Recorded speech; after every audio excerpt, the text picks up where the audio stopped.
शूल खड्ग घेऊनी विनाशण्या असुर ये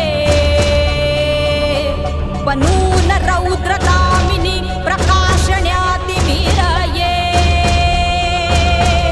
प्रतीक नारी शक्तीचे वैष्णवी महेश्वरी तुझाच अंश राहू दे सदैव माझ्या अंतरी आई अंबे